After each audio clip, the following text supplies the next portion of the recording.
On fait un événement à la boutique et on voit quelques gouttes qui tombent. Et puis en fait, tout d'un coup, le plafond s'écroule. Le plafond s'écroule avec des tonnes et des tonnes d'eau, etc. Et ça casse mes tables, ça casse mes boîtes. J'ai énormément de pertes. Et là, j'ai une amie qui vient me voir. Elle me dit, je crois que Dieu te parle. Il pourrait peut-être te dire que c'est la goutte qui fait déborder le vase. C'est un moment très douloureux. L'assurance mettra 5 mois à me rembourser. Et là, c'est le début de l'effondrement. 2 jours après que j'ai pris la décision pour la liquidation, Saint-Laurent m'appelle pour me dire « Oui, voilà, on voudrait faire une collab avec vous. » Et là, je m'effondre en larmes. C'est pas possible. Saint-Laurent. J'ai un sentiment de fierté et en même temps de frustration immense et toujours ce sentiment d'échec. Et même si mes amis, mon psy, tout le monde me dit mais enfin, mais pas du tout, c'est pas un échec, regarde, c'est formidable, Maison Fragile, t'as été fournisseur de l'Élysée, t'as bossé pour l'éveil mage, c'est absolument pas un échec. Mais moi, en fait, pour moi, c'était un échec. Là, je vis vraiment la solitude de l'entrepreneur, ce mythe qui est une réalité. C'est difficile. J'ai l'impression de tourner en rond. Je vois pas l'issue, donc je décide en fait de me mettre en liquidation. Et du moment où c'est liquidé, je le fais aussi pour mes enfants. Je le fais aussi pour mes enfants parce que j'ai pas eu la sensation d'avoir été un modèle. Et pourtant, ça c'est un vrai sujet sensible. J'aurais voulu, moi, que l'entreprise grandisse, que l'un de mes 2 enfants, en fait, mes 2 fils reprennent l'entreprise. Je me souviens très bien quand je passais devant BFM TV, les garçons, ils étaient tellement fiers. Mais pour moi, j'ai honte. J'ai honte.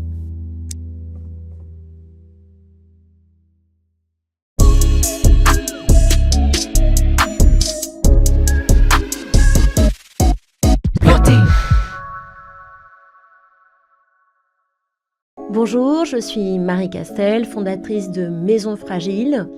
Maison Fragile est une entreprise de porcelaine de Limoges, de luxe, et on travaille avec des petits artisans à Limoges et des artistes vivants.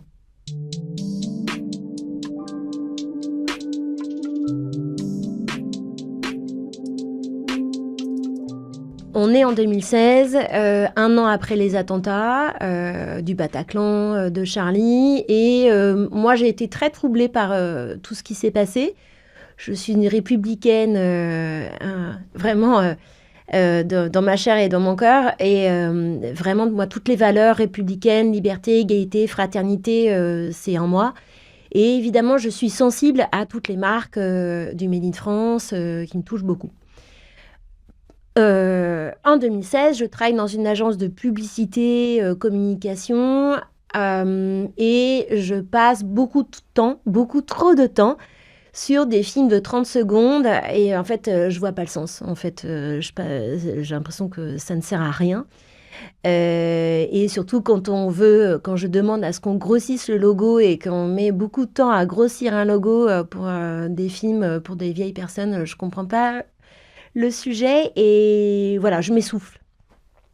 Parallèlement à ça, je travaille avec un client qui s'appelle La Berry, donc on travaille avec eux, pour réfléchir sur la gastronomie française, et j'ai la chance d'avoir un compagnon qui adore la gastronomie française, et avec lui, je fais le tour de tous les étoilés, évidemment 3 étoiles, c'est meilleur, enfin, même si je respecte tous les étoilés. Et on fait le tour des étoilés de France et de Navarre. Et là, en fait, je suis assez étonnée parce que, en fait, toutes les assiettes, c'est le modèle BIP de la marque BIP. Et je comprends pas. Je me dis, mais je comprends pas parce qu'en fait, les chefs passaient des heures carrées, en fait, à réfléchir et concevoir, en fait, un plat. Et là, en fait, ils mettent tous leurs plats absolument délicieux dans des assiettes qui se ressemblent les unes les autres. Et je me dis, mais ça n'a pas de sens. Surtout qu'à l'époque, on est sur Instagram, c'est vu de dessus. Donc, dans ton fil, en fait, tout se ressemble. Bon, je me dis, mais c'est bizarre. Bon, et ça commence, en fait, il y a plein de petits POC comme ça dans ma tête. Donc, Made in France, gastronomie... Et je me balade dans mon quartier, je vois un carton marqué porcelaine fragile. Voilà, 3e petit POC. Évidemment, ça résonne en moi parce que mes arrière-grands-parents travaillaient dans la porcelaine de Limoges. Mon arrière-grand-mère, qui s'appelle Henriette, avait un magasin de porcelaine, de cristal et de faïence rue de Paradis, qui est assez renommé en fait pour être le marché en fait de la porcelaine. Et son mari dirigeait la production de porcelaine à Limoges et à Vierzon. Donc dans ma famille, on n'a pas d'argenterie dans les placards, mais on a de la porcelaine, des toutes petites choses au grand bol, au grand saladier, enfin tout en porcelaine. Des danseuses, des sels du poivre, enfin ouais, voilà. Et donc moi culturellement, en fait, j'ai grandi dans cet univers. Alors, j'ai grandi dans une maison Phoenix, mes parents venaient d'une classe moyenne, mais avec en fait ce sens de l'esthétique, ce sens de la gastronomie. Mon père avait un resto, mon oncle avait un autre resto. Il y avait vraiment, on aimait la gastronomie vraiment dans tous ses aspects, c'est-à-dire à la fois sur les plats, le bien manger, mais aussi le beau manger. Et évidemment, tout cela, ça résonne en moi. Il y a plein de petits chakras qui s'ouvrent. Voilà, je négocie un départ de ma boîte et je me dis, mais c'est pas possible, j'ai 40 ans. Moi, si je vais pas dans le digital, en fait, je suis cuite.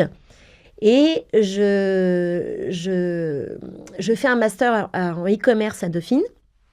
On doit présenter des case studies et je présente l'idée de Maison Fragile. Et là, tous mes profs et mes copains de promo me disent « Mais vas-y, c'est génial, fais-le ». Bon, alors là, je commence vraiment à m'interroger. Ah ouais, pour de vrai, en fait, ah ouais, pourquoi pas ? Donc, je fais aussi une réunion avec mes amis très proches du CELSA, mes amis proches qui sont aussi entrepreneurs, et je leur raconte l'idée. Et tout le monde m'a dit « Vas-y, fais-le, c'est génial ». Bon, ok. Et pour mémoire, donc à l'époque, en 2017, je suis à Pôle emploi, j'ai 0 € d'économie, j'élève toute seule mes enfants. Et là, est-ce que je suis capable ou pas de le faire ? Et je me dis, en fait, j'ai rien à perdre. J'ai tout à gagner.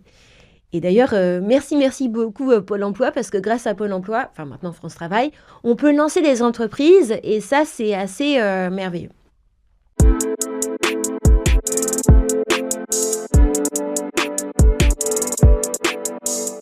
Voilà, donc je vais à Limoges, je rencontre en fait mes potentiels producteurs, ça se passe très bien. Je rencontre aussi des artistes pour faire des collabs. Et je me lance en fait en crowdfunding et KissKissBankBank, qui me permet en fait de lancer en précommande. Voilà, ça se passe très bien. Et je me dis, mais c'est pas possible. En fait, les gens, en fait, ils m'aiment, mais ils achètent parce qu'ils m'aiment, mais ils achètent pas parce qu'ils ont vraiment besoin, en fait, des assiettes d'art de la table, d'excellence. Voilà. Et donc, on se lance mi-avril 2017. On a la levée, le crowdfunding le 6 mai. Le 8 mai, Macron est élu. Et le 16 mai, Guillaume Gomez, le chef des cuisines de l'Élysée, m'appelle pour une commande de 40 bols. Et là, c'est parti. Donc, quand Guillaume Gomez m'appelle, là, évidemment, une joie immense. Parce que je sais, vu que moi, j'ai déjà fait du newbies, du développement commercial, je sais très bien qu'en fait, si je suis fournisseur de l'Élysée, là, je peux vendre à l'international. Donc, il y a d'abord une fierté, évidemment, et aussi une joie parce que je me dis, c'est bon, mon business, il est lancé. Donc, je vais voir Guillaume Gomez avec une artiste que j'avais volontairement choisie, franco-algérienne, parce qu'on était à l'époque dans l'esprit de Macron, donc une ouverture, je dirais, géopolitique et très ouverte culturellement. Et là, tout se passe bien. Donc, j'y suis retournée d'ailleurs 6 fois à l'Élysée pour à chaque fois apporter mes bols dans mes valises.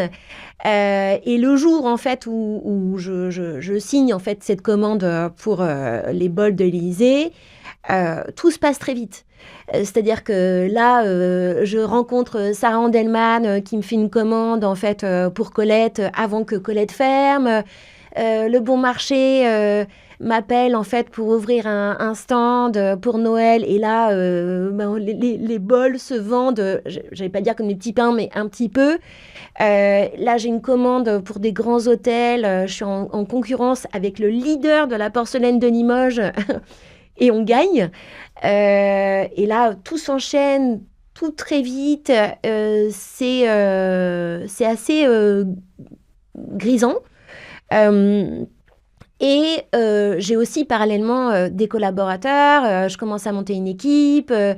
J'ai rencontré des gens absolument délicieux qui font aussi partie, je dirais, de mon collectif aujourd'hui. Voilà, tout s'enchaîne. Donc, là, on est en 2017. En 2018, on grandit encore. On a des nouvelles commandes pour d'ailleurs l'un des plus grands magasins de luxe en Chine. On devient, on signe en fait avec LVMH en fait pour avec la direction des achats. Donc je deviens officiellement en fait fournisseur aussi LVMH. On signe aussi une collab avec Passard. Donc voilà, donc Passard, LVMH, le grand client chinois. Enfin là, on est au climax, je dirais, de l'excellence à la française. Je fais le tour du monde, je vais à New York, je vais en Chine, je vais en Corée, en fait, pour présenter avec mon béret rouge ou noir, en fait, l'excellence de l'art de vivre à la française. Ça marche super bien. Voilà. 2020 arrive, donc là c'est le Covid. Donc le Covid, en fait, stand-by pour tout le monde. Pour nous, ça a été évidemment un stand-by, mais comme tout le monde, on n'avait pas de stock, donc on ne vendait pas, mais ça nous a permis aussi de faire un petit temps calme pour préparer une levée de fonds. Donc là, on prépare notre première levée de fonds. Et là, j'ai la chance d'avoir dans mon board Olivier Mathieu, qui est un ami, qui a été mon premier boss, qui est mon ami fidèle et qui me soutient depuis le début dans cette aventure et qui me présente à d'autres investisseurs. Donc, j'ai eu la chance aussi d'avoir Frédéric Bius, qui est aussi le cofondateur d'Expérience Capital et aussi des domaines de Fontenay. Domaine de Fontenay, c'est de l'hôtellerie-restauration, donc ça avait du sens aussi par rapport à Maison Fragile. Et puis, Pascal Willem, Pascal Grégoire qui a été mon ancien boss, donc qui me faisait confiance aussi dès le début, et une grande amie, Isabelle Foscave, et Nathalie Gérard. Voilà. Donc, que des investisseurs, en fait, qui étaient aussi fiers d'être partenaires avec moi. Et moi, j'aurais voulu, en fait, qu'ils me donnent plus de temps, mais ils étaient investisseurs, c'était des investisseurs, voilà. Mais et le fait d'avoir cette première investissement, pour moi, me donne des ailes parce que je sais qu'avec moi, j'ai un collectif. C'est-à-dire que moi, je suis en fait sur la proue du bateau, mais je ne suis pas toute seule sur le bateau. J'ai aussi des partenaires de feu. Et ça, c'est absolument génial. Voilà. Donc, déjà, j'avais des petites ailes et là, je m'envole. Alors, avec la levée de fonds, l'objectif, en fait, c'était évidemment de structurer l'entreprise, notamment sur la partie logistique, commerciale, parce que nous, on faisait beaucoup d'exports. Maison Fragile, c'était 50% en fait de B2C et 50% de B2B, avec, je dirais, 20% de ventes en France et 80% en fait à l'international. Évidemment, le Made in France, l'excellence française, c'est évidemment à l'international. Donc là, on cochait toutes les cases et l'objectif donc de la levée de fonds était d'ouvrir une très belle entité, une boutique vitrine à Paris. Et donc, on a ouvert une très belle boutique vitrine à Paris avec des artistes qui sont très connus, qui s'appellent Studio GGSV. Et là, ça me permet aussi, dans cette boutique, de recevoir des journalistes, des influenceurs, de créer des événements, aussi de rencontrer des artistes, des chefs, parce que je faisais aussi parfois des dîners en fait avec des chefs, des découvertes. Donc la levée de fonds nous permet en fait évidemment d'ouvrir une magnifique vitrine dans Paris pour recevoir des journalistes du monde entier. Pendant la Fashion Week, on faisait des événements avec évidemment tous nos partenaires, tous les artistes qui vont travailler, Sonia Sief, Nicolas Auchnir, Vanut Castelbajac, évidemment le chef Alain Passard, et puis tous les autres chefs, Amandine Chéniaud, enfin bref, la liste est grande et très belle. Et aussi, la levée de fonds nous a permis de signer en fait des collaborations avec des entités qui sont dans l'inclusion, notamment des restaurants qui sont pour l'inclusion sur le handicap. Donc, on a fait des collections dans ce sens et aussi, on avait aussi un projet de collection pour des personnes malvoyantes qui nous a permis aussi d'avoir un prix RSE dont je suis très fière. Donc la boutique, c'est merveilleux, mais c'est aussi beaucoup de travail. Et il faut l'ouvrir tous les jours parce que dans le Marais, il faut ouvrir tous les jours. Voilà. Et on a toujours des commandes et on a une énorme commande avec une grande marque de champagne. On a une collab immense avec Cartier. On est en 2021, donc j'ai toujours des commandes qui arrivent. Il y a des stars qui viennent dans la boutique, des banquiers d'affaires, des écrivains célèbres. Enfin, on devient vraiment la marque de porcelaine de référence. Tout le monde nous appelle pour des petites, évidemment, ou des moyennes commandes. Parce qu'en fait, je suis coincée par la production. Parce que, en fait, comme moi, je travaille avec des petits artisans à Limoges, je suis coincée par la production. Et là, ça commence un petit peu à coincer, parce que j'ai des grosses commandes, mais je suis un petit peu coincée. Et on a pour objectif, en fait, en 2022, de faire une deuxième levée de fonds, avec cette fois-ci, ouvrir un atelier pour avoir une certaine forme d'autonomie et maîtriser un peu plus le planning et les coûts.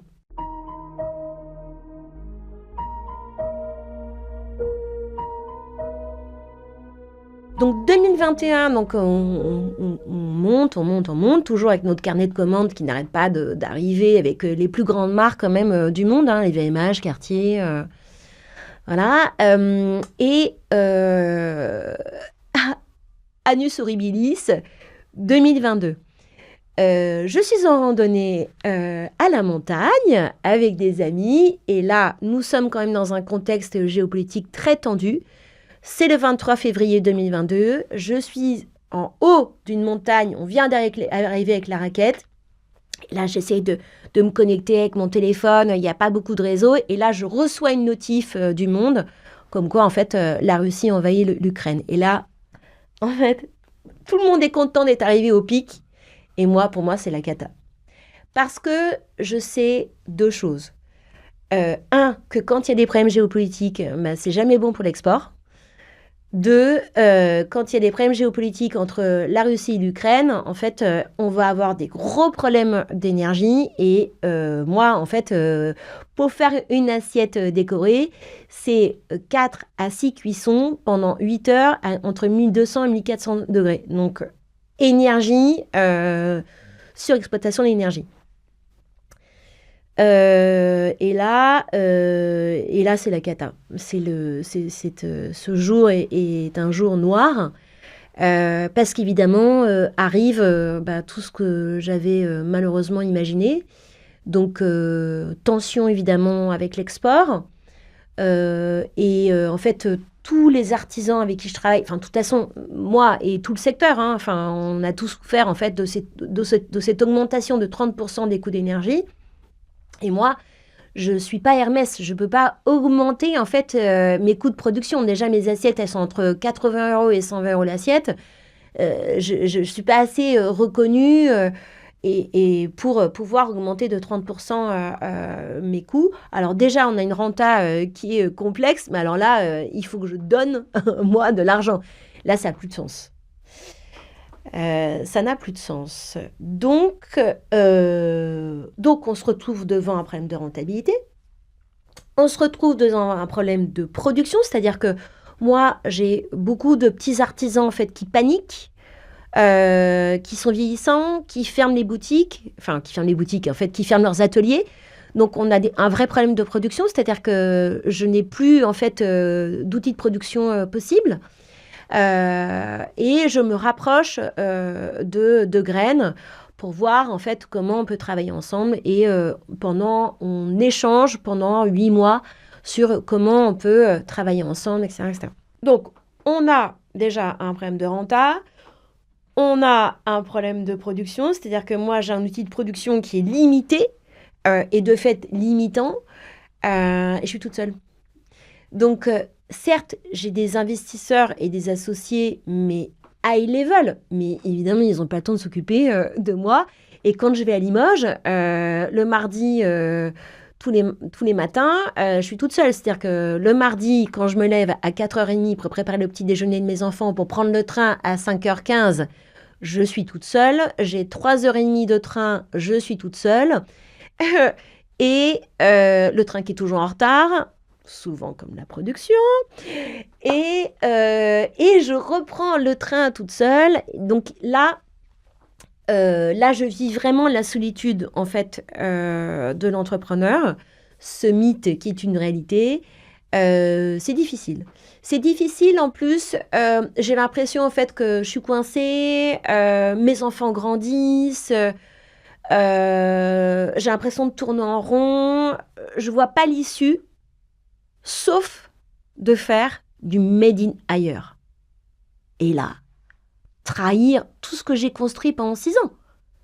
C'est-à-dire que moi, je me suis lancée sur la porcelaine de Limoges, et si je fais de la porcelaine made in Portugal, en fait, ça sauve l'entreprise. Mais ça sauve l'entreprise. Sauf que ça sauve pas mon ADN et ma vision et tout ce que j'ai bâti pendant 6 ans. Donc là, je passe beaucoup de temps à réfléchir, à échanger avec mes amis, mes associés. Mais bon, tout le monde n'a pas le temps, en fait, de réfléchir avec moi. Et là, j'ai senti vraiment qu'il me manquait vraiment mon duo, en fait. Voilà, ça aurait été différent. Mais il sera ainsi. Donc, note pour plus tard, avoir toujours un duo. Et de nuancer ses engagements, en fait, ça c'est aussi très important. Et en même temps, moi mon modèle c'était Guillaume Gibault, avec toutes les aussi difficultés qu'il doit en fait assumer et auxquelles en fait il se confronte. Mais c'est vrai que le Made in France, c'est un sport de combat. Donc, alors le Made in Limoges, c'est du kung-fu tous les jours, quoi. Donc,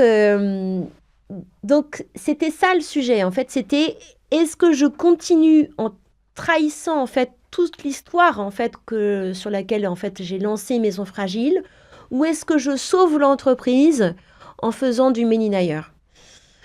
J'ai choisi.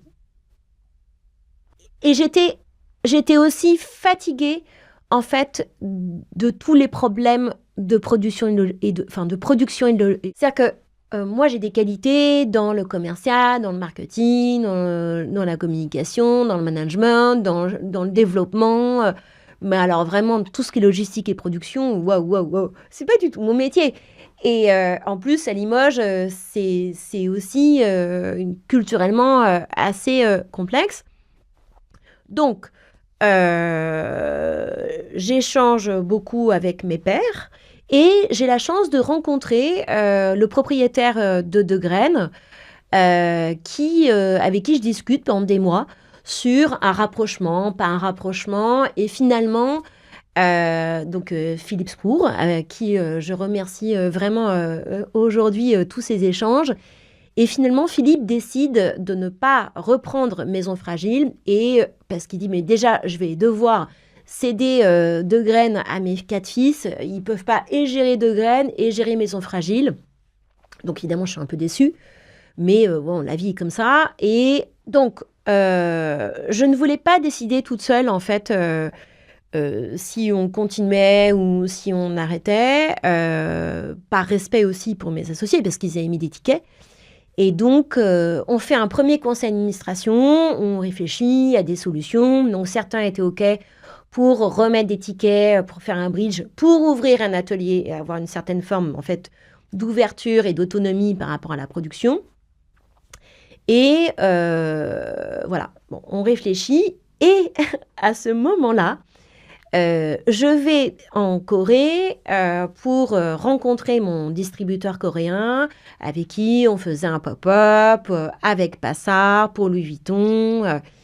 Et on attend la production qui arrive en retard, alors que nous, on avait fait, je dirais, tout le protocole pour que la production soit en bonne et due forme. Et là, c'est comme dans La Vérité si je mens. En fait, quand on ouvre les cartons, je découvre en fait que la production ne respecte pas la qualité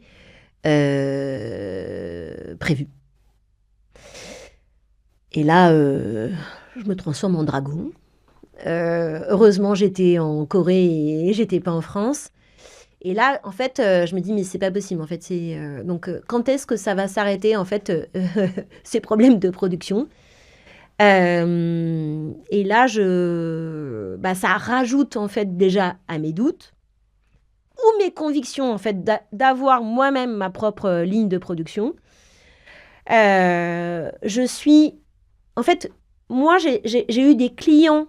Enfin, j'ai eu la chance d'avoir des clients de luxe et d'excellence parce que j'ai une bonne réputation, je suis une fille de confiance.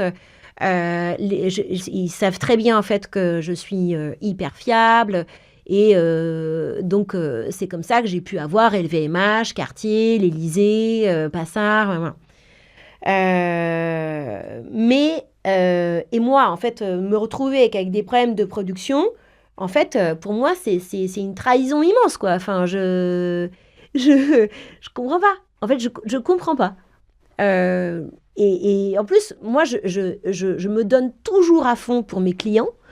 J'essaie toujours de trouver les meilleures solutions, à me mettre en 4, en 12, à prendre des trains à 2 heures du mat, etc. Et même s'il y a une urgence, moi-même prendre dans mes valises et le rapporter toute seule pour tenir en fait les délais par rapport à mes clients.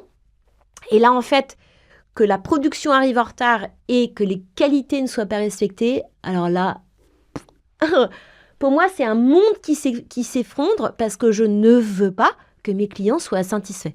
C'est impossible pour moi. C'est comme ça, d'ailleurs, que Maison Fragile a grandi. Parce que comme tel hôtel, restaurant était content, forcément, il en a parlé à un autre chef, qui en a parlé à un autre chef. Donc, en fait, comme il y avait une satisfaction énorme, forcément, c'est comme ça que moi, mes clients, ils arrivaient que j'avais pas de problème, en fait, de clients entrants, quoi. Et là, en fait, je me trouve bloquée. Donc, là, c'est le... Là, c'est l'effondrement. Donc, effectivement, je me transforme en dragon. Grosse colère. Voilà. Et donc, je rentre en France. Et on fait un événement à la boutique. Et c'est fou. Et en fait, il y a... on voit quelques gouttes, en fait, qui tombent comme par-ci, par-là, etc. Et puis, en fait, tout d'un coup, le plafond s'écroule. Le plafond s'écroule avec mais des tonnes et des tonnes d'eau, etc. Et donc, forcément, ça casse mes tables, ça casse mes boîtes, ça casse les assiettes. Il y a une inondation même, en fait, dans le stock. Bref, j'ai énormément de pertes. Et là, j'ai une amie qui vient me voir, mon amie Vanessa, et elle me dit, je crois que Dieu te parle. Il pourrait peut-être te dire que c'est la goutte qui fait déborder le vase. Alors déjà, j'étais dans un moment de doute. Et là, je me suis dit, non mais là, c'est pas possible. Et là, les galères s'enchaînent. Donc, je dois déménager, en fait, toute la boutique. Et là, alors, c'est merveilleux parce que j'ai mes anciens stagiaires qui viennent m'aider. Il y a tous mes amis qui viennent m'aider. Apollonia Poilane, des copains, des chefs. Tout le monde vient m'aider à emballer, etc. À tout mettre chez mon oncle qui habite à côté. Enfin, vraiment, galère sur galère. Et parce qu'il faut tout déménager, en fait. Pour que, en fait, on puisse repeindre et aérer la boutique. Puis la boutique, c'est quand même... il y avait quand même 40 mètres cubes. Hein. Et puis, en fait, je fais un autre conseil d'administration. Et là, en fait, je dis à mes associés que j'arrête. Et que je mets l'entreprise, en fait, en redressement judiciaire, en liquidation.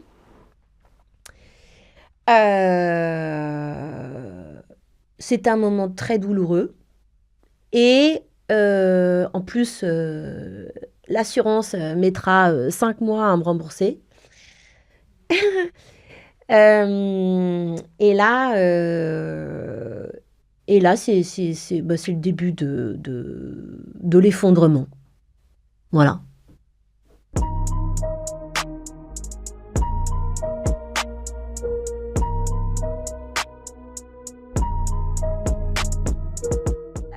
Donc, on est fin janvier 2023, donc quasiment un an après donc, ce jour noir du 23 février 2022. Donc, il y a l'inondation dans la boutique. Je me souviens encore en fait, de l'odeur en fait, du plâtre, de l'eau, de mes boîtes qui sont complètement abîmées, de la porcelaine qui est cassée et de la lampe qui fait comme ça. Du silence dans la boutique. Et moi, en fait, d'espèces de sensations, en fait, où tout est trop lourd, en fait, pour moi. Enfin, où tout est cassé, en fait. Et là, voilà. Tous les gens qui me font des blagues sur Maison Fragile. C'est une catastrophe. Je les déteste tous. Non, parce qu'en fait, l'idée de Maison Fragile, c'était évidemment de rendre hommage à la porcelaine de Limoges et de rendre hommage à ma petite sœur qui était trisomique, qui avait des malformations cardiaques, qui est décédée très jeune, qui était très fragile. Et donc, c'était ça l'histoire de Maison Fragile. C'était un hommage à la fois d'une histoire de famille, qui a été pour nous un traumatisme dans ma famille, et aussi de rendre hommage à la porcelaine de Limoges, qui est absolument magnifique. Et ça, d'ailleurs, ce nom de Maison Fragile m'a aussi valu... Enfin, toute l'histoire de Maison Fragile a été très bien relayée par les journalistes, qui m'ont énormément d'ailleurs soutenue. J'ai eu beaucoup de chance, en fait. J'ai la dernière de couve de Libé, j'ai eu des articles dans le M, le Figaro Magazine, Madame Figaro au Japon, etc. Mais bon, quand j'allais voir mon banquier et que je lui apportais toutes les couves, tous les papiers, il disaient oui, ben c'est bien, mais et alors? Ah bon? Donc voilà, ça ne remplissait pas en fait ma renta. Mais ça répond pas en fait au sujet de tout ce qui se passe à ce moment-là. Donc, je me raccroche, en fait, à...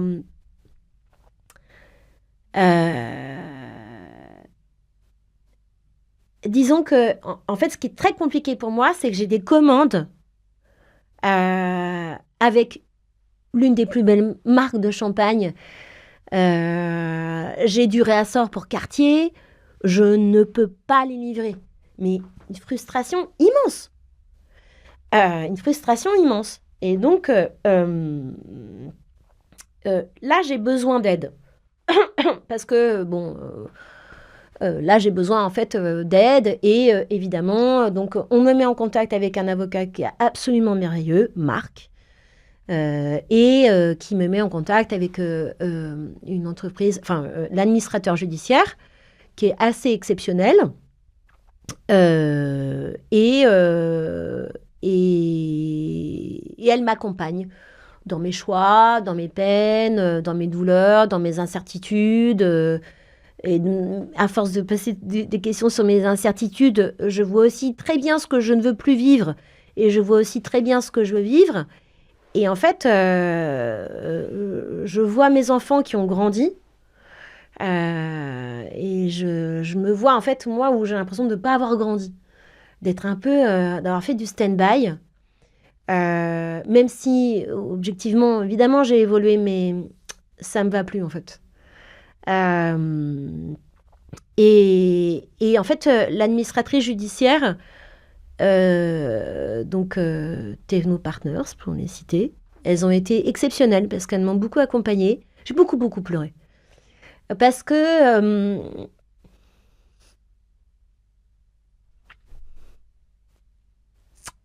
j'avais dit que je pleurerais pas. T'inquiète. Donc, donc je dis à mes associés que je décide d'arrêter. On essaye de trouver des repreneurs.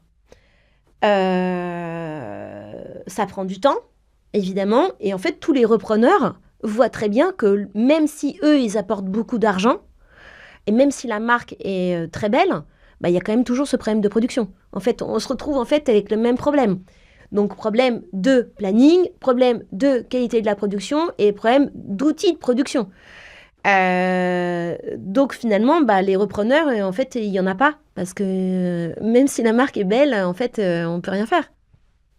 Sauf si on fait du made in ailleurs.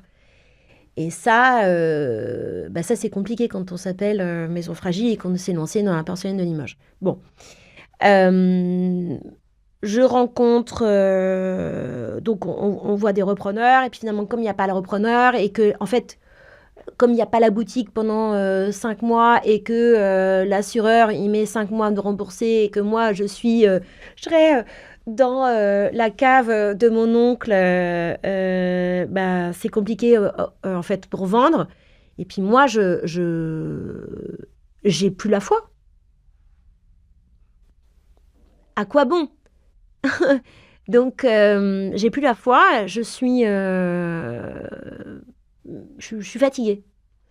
J'ai même, en fait, je suis fatiguée et puis j'ai une grande forme de frustration parce que, en fait, j'ai des commandes de toutes parts. Il y a des chefs qui m'appellent, etc. Et, en fait, et je ne peux rien faire. Voilà. Donc, c'est très difficile et j'ai la chance de rencontrer un avocat qui va m'accompagner parce que je décide de mettre la boîte en redressement judiciaire.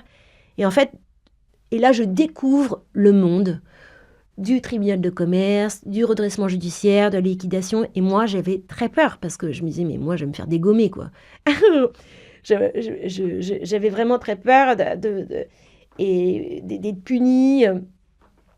Et le jour où on va au tribunal de commerce, donc je m'en souviens évidemment toute ma vie, donc j'étais accompagnée de mon amie Isabelle, qui avait mis de l'argent dès le départ, de Bruno, qui était mon expert comptable, d'Olivier In, qui était aussi mon investisseur, qui m'avait aidé en partie à construire en fait la partie, la levée de fonds. Je vais au tribunal de commerce et là, j'avais très très envie de vomir. Pas de pleurer, mais de vomir. Pardon.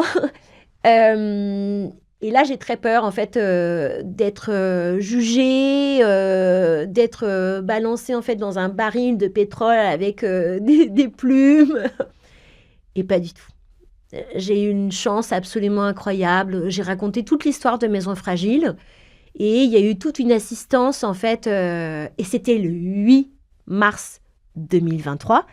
Et je m'en souviens parce que c'est la journée de la femme. Je la rapporte en fait, on avait fait des timbales avec le visage de Françoise Sagan, donc qui incarne pour moi la femme parfaite. Et je leur apporte en fait une timbale pour leur montrer ce que je faisais. Et tous, les huissiers, les juges, le procureur, tout le monde me dit mais madame, vous pouvez pas en fait vous reprocher des histoires comme ça. Il y en a plein et malheureusement il y en aura encore. C'est déjà arrivé, ça arrivera encore. Vous pouvez rebondir, voilà. Donc et là, bon là je me suis en sortant de la pièce, je me suis écroulée par terre. Hein. Plus, je n'étais plus en porcelaine, j'étais en caoutchouc. Euh, et donc et là, bah là je suis un peu quand même soulagée. Et puis, bon, la procédure se met en place. On fait pas mal d'allers-retours au tribunal pour gérer certains points. Ça se passe relativement bien parce que moi, j'ai les administratrices judiciaires, donc Tevno Partners, que je remercie, mais vivement, elles me soutiennent énormément. Mais de toute façon, moi, j'ai décidé en fait que je veux même pas me mettre en redressement judiciaire parce que de toute façon, j'aurais le même problème de production. Donc, je décide en fait de me mettre en liquidation. Et du moment où c'est liquidé, je le fais aussi pour mes enfants. Pourquoi? Je le fais pour mes enfants parce que ils vont rentrer tous les deux dans des... Je le fais aussi pour mes enfants parce que j'ai pas eu la sensation d'avoir été un modèle. Et pourtant, ça c'est un vrai sujet sensible. Alors évidemment, j'ai été un modèle, mais j'aurais voulu, moi, que l'entreprise grandisse, que l'un de mes deux enfants, en fait, mes deux fils, reprennent l'entreprise. Je me souviens très bien quand je passais devant BFM TV, les garçons, ils étaient tellement fiers. Mais pour moi, j'ai honte. J'ai honte. Et puis, finalement, c'est drôle parce que bon, parfois on se fait des mauvaises idées, mais je pense que c'est eux finalement qui ont plus compris. Parce qu'eux, ils sont déjà venus à Limoges, parce qu'ils savent très bien les problèmes de production. Et puis, ils m'entendaient au quotidien, donc ils voyaient bien les problèmes. Et ouais, pour moi, ça a été très difficile par rapport à un garçon.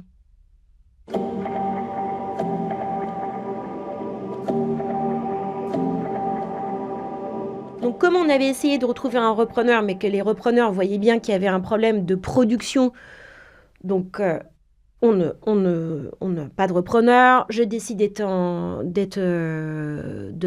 me mettre en redressement. Parallèlement, j'avais toujours mes échanges avec De Graine. Et au bout d'un moment, il faut que je décide aussi, il faut que j'avance, quoi. Donc, je demande à De Graine de prendre une décision et il me dit non, finalement. Voilà, et je comprends très bien parce que lui, en fait, il cède l'entreprise à ses fils et il doit, en fait, déjà reprendre une entreprise et c'est pas facile. Et donc, comme lui... Et en plus, Philippe Sprour a été exceptionnel parce que, en fait, entre entrepreneurs, on se comprend. Même si je faisais 1% de son chiffre d'affaires, il m'a beaucoup soutenu, il m'a beaucoup entendu parce qu'en fait, on avait les mêmes problèmes. Et en fait, c'est ça aussi qui m'a sauvée. En fait, il m'a proposé en fait de faire que je fasse 6 mois en fait chez eux pour les accompagner, pour faire du management de transition, pour du marketing, la com, du développement commercial. Et j'ai vu en fait que les problèmes que j'avais, en tout cas à Limoges, c'était exactement les mêmes que eux avaient. Et ça a été pour moi un peu ma petite pilule de guérison, parce que j'ai vu que mes problèmes chez Maison Fragile, c'était les mêmes, en fait, dans les autres maisons à Limoges. Voilà une première pilule de sauvetage. Mais ça n'a pas été facile quand même, parce que j'avais toujours cette frustration, parce que j'avais toujours, en fait, ce sentiment d'échec. Parce que, en fait, Maison Fragile, c'était tellement en fait, le problème, c'est que tout le monde adorait Maison Fragile.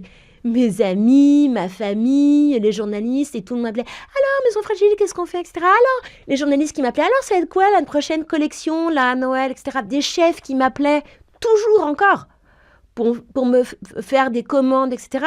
Saint-Laurent qui m'appelle. Donc là, on est en juin 2023. 12 jours après que j'ai pris la décision pour la liquidation, Saint-Laurent m'appelle pour me dire « Oui, voilà, on voudrait faire une collab avec vous. » Et là, je m'effondre en larmes. C'est pas possible. Saint-Laurent c'est pas possible. Et là, je leur dis « non, mais si vous voulez, je connais une autre maison avec qui vous pouvez faire une collab. » Ah non, mais nous, en fait, c'est vous qu'on veut. Parce que vous avez... les valeurs qui nous intéressent et on veut faire la collab avec vous, mais avec personne d'autre. Alors là, bon, j'ai un sentiment de fierté et en même temps de frustration immense. Voilà, donc, et toujours ce sentiment d'échec, et même si mes amis, mon psy. Tout le monde me dit, mais enfin, mais pas du tout, c'est pas un échec, regarde, c'est formidable, Maison Fragile, t'as été fournisseur de l'Élysée, t'as bossé pour l'éveil mage, Cartier, t'as bossé avec Passa, les plus grands chefs dans le monde entier, etc. C'est absolument pas un échec. Mais moi, en fait, pour moi, c'était un échec. Puisque je n'avais pas pu faire ce que je voulais, c'est-à-dire, moi, je voulais continuer, je voulais ouvrir un atelier, et aussi continuer mon engagement dans l'inclusion, continuer à faire mes productions avec les personnes en situation de handicap, etc., etc.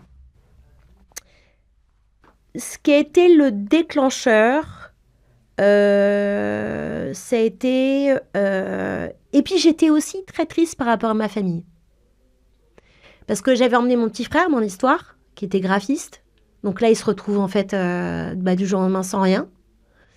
Mon père aussi, qui m'avait aidé au début.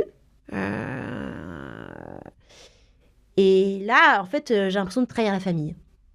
Mais en même temps, je me dis... et donc, j'habite au Père-Lachaise et mon arrière-grand-père est au Père-Lachaise. Et là, je vais sur la tombe de mon arrière-grand-père. Bon, je discute avec mon arrière-grand-père, tout va bien. Et là, en fait, je me dis, mais finalement, c'est quoi la trahison de la famille ?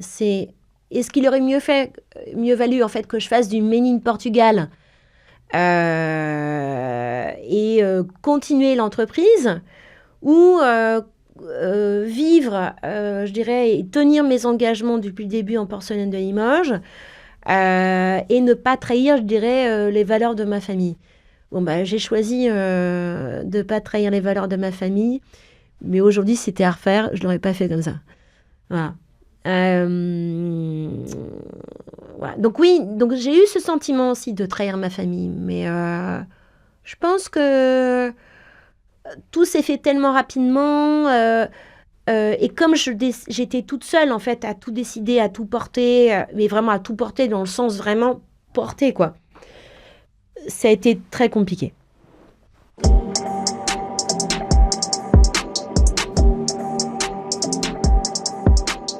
Le moment, en fait, où j'étais moins en sensation d'échec, c'est grâce à l'association 60 000 rebonds. Parce que là, en fait, même si tous mes amis, mon chéri, etc., me disaient « Mais non, mais pas du tout, mais c'est pas du tout un échec, etc. » Ça rentrait là, ça sortait là, voilà. Et là, à l'assaut, en fait, donc 60 000 rebonds, ce sont des entrepreneurs qui ont liquidé leur boîte et des hommes, des femmes de 25 à 55 ans qui ont fait HEC, qui ont fait des levées A, des levées B, et qui, en fait, on est tous autour de la table. Et moi, en fait, je trouve ça absolument démentiel de voir qu'il n'y a pas que moi, en fait, qui ai planté ma boîte. Et là, en fait, on se répare tous. Alors, moi, je vais dire un truc, c'est un peu les liquidés anonymes, hein, c'est-à-dire qu'on est autour de la table, alors comment ça va ? Donc, il y a toujours un moment où, en fait, il y a quelqu'un qui pleure, etc. Et en fait, moi, ce que je trouve génial, c'est qu'il y avait j'ai rencontré des hommes, des femmes, qui avaient monté des super grosses marques, et je les vois pleurer, mais quel bonheur ! Pas de les voir pleurer, mais de les voir aussi dans cette sensation, en fait, de tumulte, de sensation d'échec, de frustration. Et puis, en fait, on s'aide tous. Et c'est là, en fait, où je comprends que non. Ce que j'ai fait, c'était super.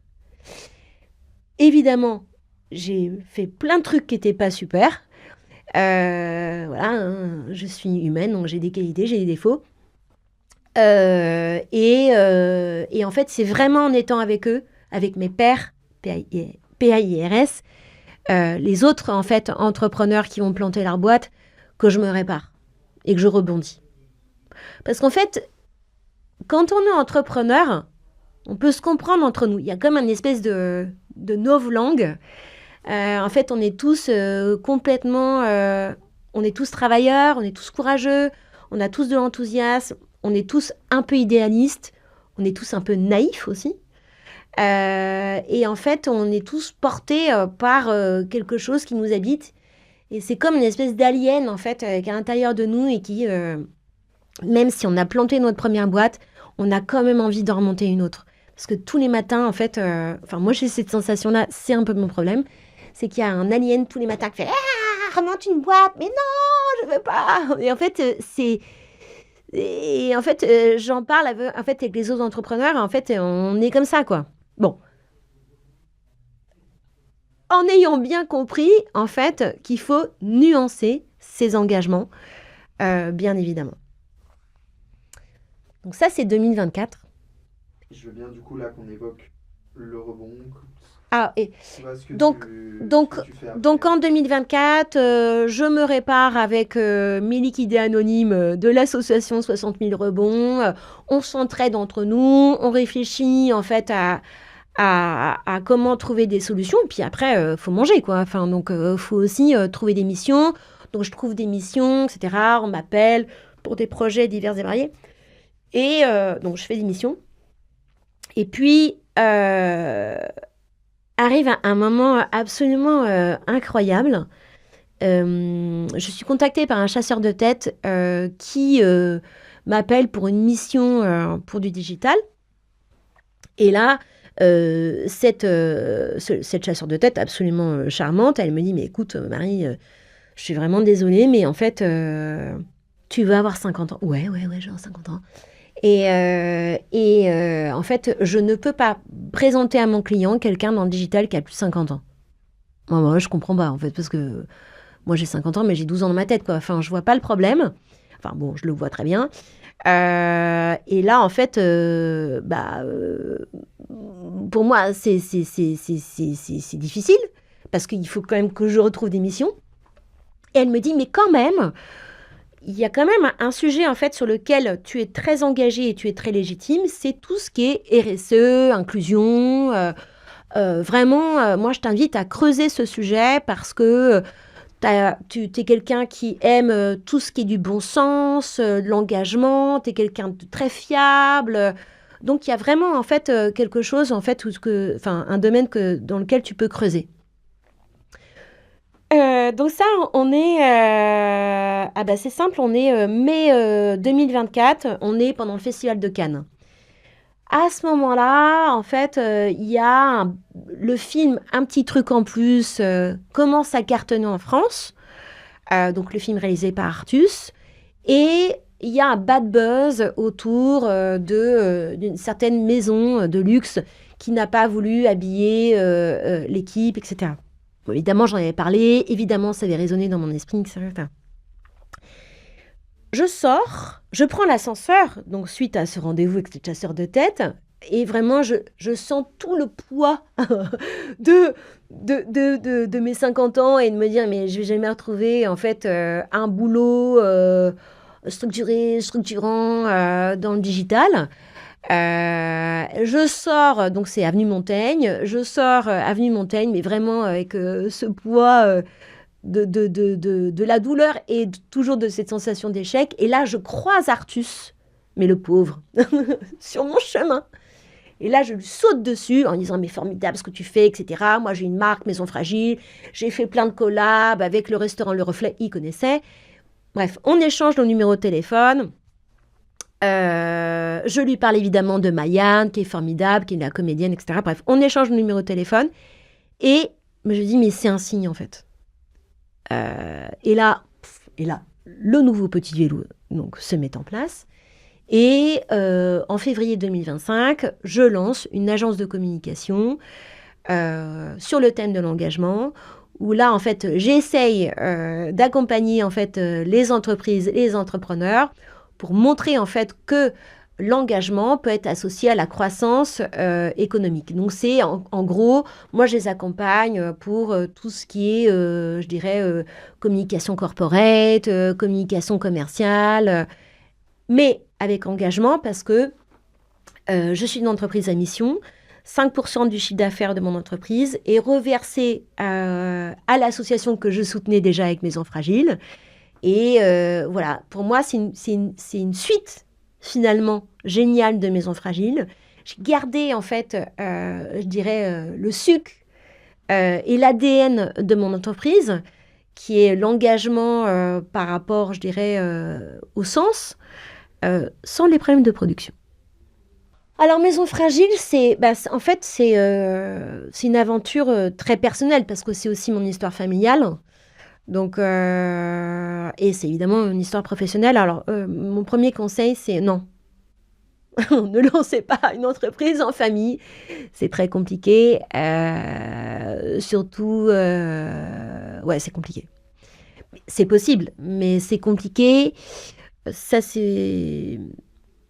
Et puis, ça c'est le premier sujet. Mon deuxième conseil, c'est de jouer collectif. Ça a été ma force. Et c'est encore justement donc, le collectif que j'ai fait et que j'ai fait grandir avec Maison Fragile, qui me suit en fait toujours avec Fair Stories, enfin avec mon agence. Et je pense que demain, si je fais une autre entreprise, je garderai ce collectif avec moi. Donc ce collectif, c'est ma première stagiaire, c'est mon expert comptable, c'est ma juriste, c'est ma deuxième stagiaire, c'est la première fille que j'ai eue en CDI, avec qui j'ai signé un CDI, Maureen. Voilà. Donc ça, c'est tout ce collectif. C'est Louis aussi qui travaillait sur le digital. Donc tout ce collectif, pour moi, il faut jouer collectif. Et puis jouer collectif, c'est aussi échanger avec d'autres entrepreneurs, les journalistes, etc. Donc ça, c'est mon deuxième conseil. Le troisième conseil, c'est il faut nuancer ses engagements et donc être très agile. C'est-à-dire que moi, je me suis coincée, en fait, avec la porcelaine de Limoges, en gardant, en fait, les valeurs, je dirais, de l'entreprise. En fait, évidemment, on pouvait pivoter et j'aurais dû pivoter, mais bien avant. Bon, aujourd'hui, ça ne sert à rien de dire, voilà. Mais évidemment, si on avait pivoté bien avant, on aurait pu, en fait, trouver des solutions différentes. Et en même temps, l'histoire a fait que ça ne s'est pas fait comme ça. Mais en tout cas, voilà, il faut nuancer ses engagements, être très agile par rapport à ça. On n'est jamais pleinement préparé à planter sa boîte. Alors informer, accompagner les dirigeants, les indépendants, c'est notre mission avec Planté et c'est aussi la mission de notre partenaire, l'association GSC, l'assurance perte d'emploi des dirigeants d'entreprise. Merci donc à la GSC de nous donner les moyens de faire entendre ces témoignages en héritage à la nouvelle génération d'entrepreneurs.